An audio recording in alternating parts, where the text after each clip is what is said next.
So the point of today's presentation is to present some very fresh data from the Norwegian Citizen Panel. The data was collected in October and November 2021, and the data collection was actually funded by the Strategic Area Climate and Energy at UIB as part of a communication project we had during the last year. So we're really thankful for that, so we can continue both research and communication work related to the Norwegian Citizen Panel. And I guess most of you have already heard one of my presentations maybe and know a little bit about the Norwegian Citizen Panel, but in case you don't, I just wanted to say that the Norwegian Citizen Panel is a web-based survey of Norwegians' opinions towards important societal matters. It is led by social scientists from the University of Bergen and Norse. The participants are representative for the Norwegian public and represent a cross-section. And all the results I'm presenting today are weighted to better represent different age groups and gender and education and geography. We have 3 field periods every year. We have a panel round in January where we ask all the questions to everyone who is a part of the panel, and that's around like 10,000 people. We also have 2 additional rounds, one in May, June, and one in October, November.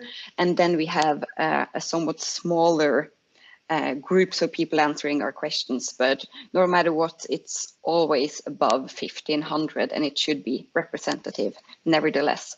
But if you see some data from the January rounds, it's more people who have answered those, and it might be small differences related to that, of course. Okay, let's get right to it. Every time I'm having a presentation about the Norwegian Citizen Panel, I talk about worry about climate change. So I'm going to try not to repeat myself too much, but I wanted to start there anyway. So worry about climate change has been measured once or twice a year since 2013 in the Norwegian Citizen Panel by asking respondents how worried they are about climate change. And what we see here is the percentage of people who answer that they are either very worried or worried, so high worry, we usually call it. And you only see it until January 2021 here, which was the last measurement before the newest one. And the measurement from January 2021 seemed to indicate a slight decrease in worry about climate change among the general public. However, this was not statistically significant when we look at the amount of people being very worried or worried, even though it is statistically significant if we look at the mean levels. So the point is that we can't really say that it was a clear change in worry about climate change in the general public between spring 2020 and spring 2021. After January or spring 2021, we started getting some reports from surveys in other countries, for example, the UK and the US. And these surveys showed that worry about climate change suddenly reached an all-time high in these countries, which might be a bit surprising given that we're in the middle of a pandemic. We could discuss maybe that later. So the question now is, what happened in Norway? Do we see no change, a further decrease, or maybe an increase in worry about climate change here in Norway as well? So now we have a small little digital drum roll before moving to the next slide, and here it is. So as you see, we see quite an increase in worry about climate change also in Norway, and that's in line with the results from the US and the UK. For the first time ever since we started looking at worry about climate change in the Norwegian Citizen Panel in 2013, it's actually above 50% of the respondents report being either very worried or worried about climate change. So that's something we don't very often see such clear changes in people's worry about climate change. So this is very interesting and something to absolutely do more research on in the future. So here, the only thing I'm presenting today is kind of demographic, very accessible, what people have answered. And of course, we need to dig a bit deeper into why this is and what other factors are related to this increase in worry. But it is very interesting and in line with findings from other countries. Another thing I wanted to show you was the difference between age groups. And again, I know I present this every single time, but of course we have the new results from this fall now. So as you see, the youngest age group is consistently more worried than the older age groups, and that still holds. I can also mention that a reduction in worry about climate change was actually seen, a statistically significant reduction was seen in the oldest age group from 2020 to 2021. And now we see a statistically significant increase in the oldest age groups. In the youngest age group, we have quite large confidence intervals. So it's a bit more difficult to know whether there's actually been a change. But of course, they're still more worried in general. So to mention that, it seems to be the relationship between the corona pandemic and climate change is a bit unclear and something we need to clearly research more on. On one side, it seems to be some kind of positive correlation between them. So when people are more worried about the pandemic situation, they also increase their worry about climate change. One reason might be that general worry just follow each other. There's also been both research in the Norwegian Citizen Panel and from Australia showing that worry about the pandemic or the pandemic situation has increased efficacy beliefs, thinking that we can do more about climate change than we thought we could do before. And that kind of drives a change in climate attitudes as well. But we really need to do more research to entangle that effect. On the other side, we thought that maybe the pandemic situation could influence corona or climate change attitudes in a negative manner because we have a finite pool of worry, which I talk about in one of the communication videos also funded by the strategic area. But now it doesn't seem to hold with the latest data, and we're still in the middle of a pandemic. And of course, the last possibility is that people's perception about corona and climate change is totally unrelated. So the biggest question is what we see as a long-term effect, and we don't really know that yet. Okay, so let's continue. So we know that people now seem to be quite worried about climate change, and the next question then is, of course, what do people in the fall of 2021 think we should do to tackle the issue? And one thing we could do, first I wanted to show you this one. So of course, even though we know that people are worried about climate change, we don't really know how it is prioritized. And that is really important. It doesn't really help that you're worried about something if you prioritize everything else in a much bigger manner. But what we see now is in the fall of 2021, 65% of Norwegians answer that the climate issue is either a very important or important issue to them. So they're not only worried, they also think that climate change is important. And then I want to mention that my colleague Åsta Norde, she's working at Norse. She's also looked at these open-ended questions because this is a closed-ended questions. But when she has asked open-ended questions, so people in an unprompted manner could themselves describe what kind of issues they would prioritize the most, they also answer climate change and health as top issues now. And that has been a clear change from before. So it seems like it seems to be a legit issue for people to tackle climate change. So then the question is, what do they want to do about it? So one thing we could, of course, do is to reduce the Norwegian oil industry, because oil obviously contributes to emissions leading to climate change. But what we see here is that most people, even though most people think that the Norwegian oil industry should be smaller in 20 to 30 years, quite a few, 26% actually thinks it should be the same size as today. And we also see that a minority of people think it should be either larger than today or as large as possible. So it's not really a very clear message from the people that we should shut down the oil industry. And what we find a little bit surprising, or I find a little bit surprising maybe, is that we asked the exactly same question in May. And since May, we had the IEA report, we had the IPCC report, and we had the election. And we thought that maybe all those three things could change people's views about the oil industry, so that maybe now more people were supporting that the oil industry should be smaller in 20 to 30 years. So interestingly, actually, it's almost no changes at all from what people answered in May until what people answered in October.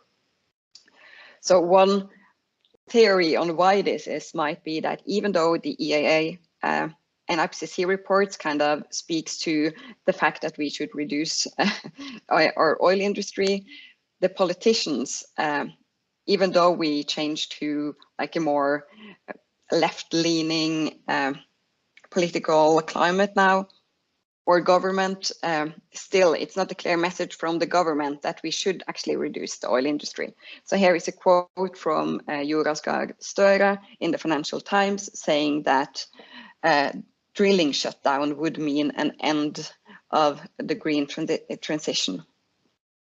So maybe one explanation for not seeing any changes could be that we have both something that pulls and something that pushes, and then the conclusion is no considerable change. Another thing we could do is, of course, build more wind power. And as we see here, 43% agree that Norway should build more onshore wind power, while 76% agree to more offshore wind power. So in the graph, we see together both the onshore and offshore wind, and we can see that clearly more people support offshore wind. We can also see that the discussion on onshore wind is quite polarized, with 16% strongly disagreeing to more onshore wind. And again, interestingly, we had exactly the same question asked in 2019. And maybe we thought that we would see bigger changes than what we actually find. But the conclusion is that we do not find any considerable or large changes. One change that could be mentioned is that it seems to be a slight decrease in support for onshore wind since 2019, but it's not a large reduction. And we see no change whatsoever in support for offshore wind. I can also mention that, of course, when we ask these close-ended questions, we don't know anything about people's ifs.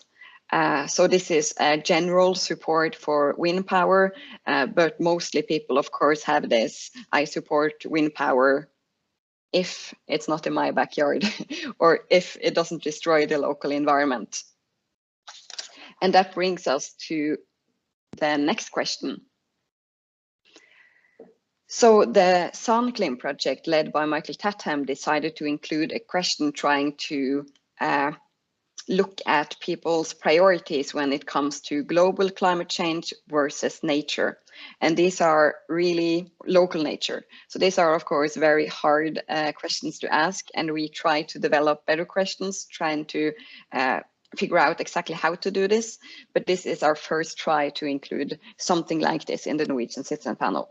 So the exact question formulation was, climate change is a threat to humans, animals, and plants. However, some climate measures may harm the local environment. For example, dams or wind farms that produce renewable energy can also harm nature and wildlife. To what extent do you agree or disagree that slowing climate change globally is more important than preserving nature locally? And as you see here, 32% say that they disagree that slowing climate change globally is more important than preserving nature locally. even though we are kind of priming them towards that slowing climate change is more important by asking the question in this manner. So we see that people also care a lot about the local nature, and they're not necessarily willing to sacrifice that for things that could help us tackle climate change globally. So this is something we really want to do some more research on and understand a bit better. Another thing, again, that we could, of course, do if we think more should be done to tackle climate change is to go protest. And we could support the people who actually manage to go out to, and mostly then young people maybe, that go out in the street to protest. So what we see here is that 51% of Norwegians report that they support non-violent civil disobedience and protests, while 26% actually oppose non-violent civil disobedience and protests in relation to climate change. So those 26% I find a bit interesting.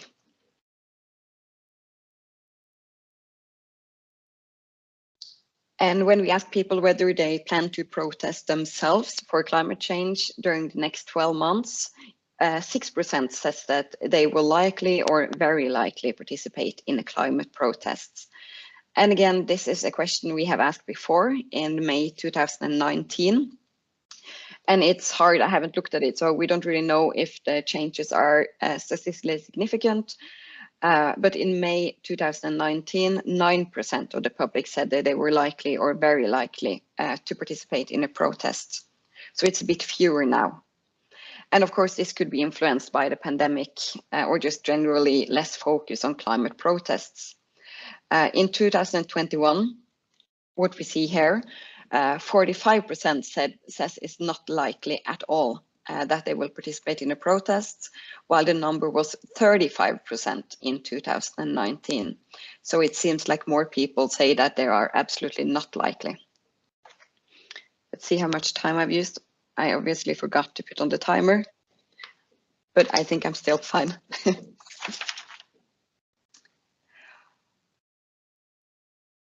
Even another thing we can do to tackle climate change is to change our flying habits.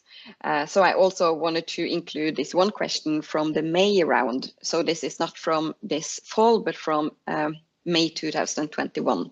And I have not presented this exact question, I think, to you earlier. So on the individual level, of course, reducing our flights are one of the most impactful actions us rich people, for example, in Norway, can do to have an impact on mitigating climate change. So we asked whether the pandemic might have motivated people to reduce their flights and what they plan to do after the pandemic. So how often do people plan to fly on vacation after the pandemic? So what we see is that about 104 people answer that they think they will fly less, but most people, as you see, about the same, are not planning to change any flying habits post-pandemic. And we have also seen that when we opened up slightly for a couple of months this fall, people were booking flights as never before, at least on the short term. So we don't really know what effects this will have in the long term. One reason to not change your flying behavior is because you don't think it would be effective in helping mitigate climate change. And another question we asked was exactly that, whether people think reducing their own flights could help contribute to less climate change. And then we see that 26% of Norwegians don't think it would help at all. 32% answer that it can only help to a small degree. So Norwegians really don't think that their flying habits has a lot to do with climate change, global climate change. So to sum it up a little bit, while worry about climate change has clearly increased and a lot of people see it as something that we should prioritize, support for wind power, a smaller oil industry, willingness to participate in climate protests, and willingness to reduce flights have mostly not changed. So, of course, first, we thought that the issue with the climate inaction was that people didn't know that climate change was happening, or that it was caused by humans and would have negative effects. So then we thought it would help with more information about that, and it didn't. Then we thought it would help if they were just worried, so they had an emotional response. But it doesn't really seem to have the effect we wished for either. And then we thought that all they needed to do was see it as a high priority. So, well, it's complicated. Since I started with worry about climate change, I wanted to end with some other emotions. What we see here is to what degree we Norwegians feel the following emotions when we think about climate change: guilt, anger, fear, sadness, and hope. And what we see here is that guilt is maybe the emotion we feel the least. It's quite a lot of people who answer not at all or a little when it comes to guilt. Followed by anger, but anger is a bit more polarized. So it's more people who say that they feel anger very strongly compared to fear, for example, but also quite a lot who says not at all. So a bit polarized with anger. And we feel quite a lot of sadness related to climate change. So the emotions we feel are related to how we perceive the situation we are in. So for example, we would feel fear if we face an uncontrollable threat.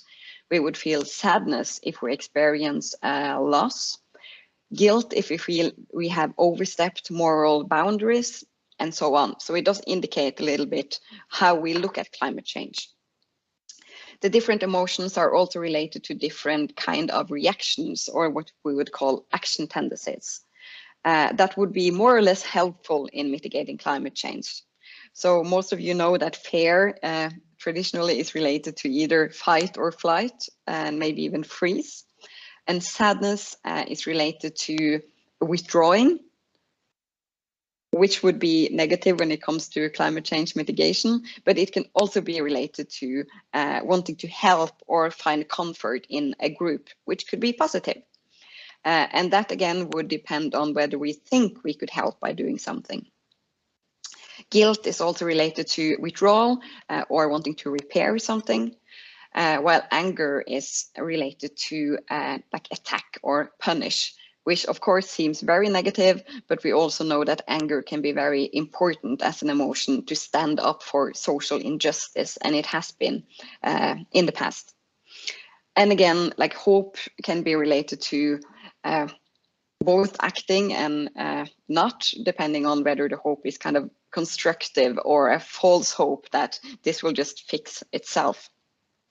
And what is important to mention then is any of these emotions obviously don't exist in a vacuum. So people are not likely to have only one emotion connected to climate change and no other emotions or cognitions. So that's something we also need to remember.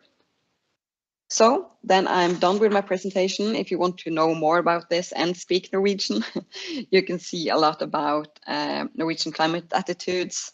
We have this Samleside collection on energi og klima, and then the movies and infographics I've made, you can also find a link to here. So then I'm wrapping up. Thank you for joining me today.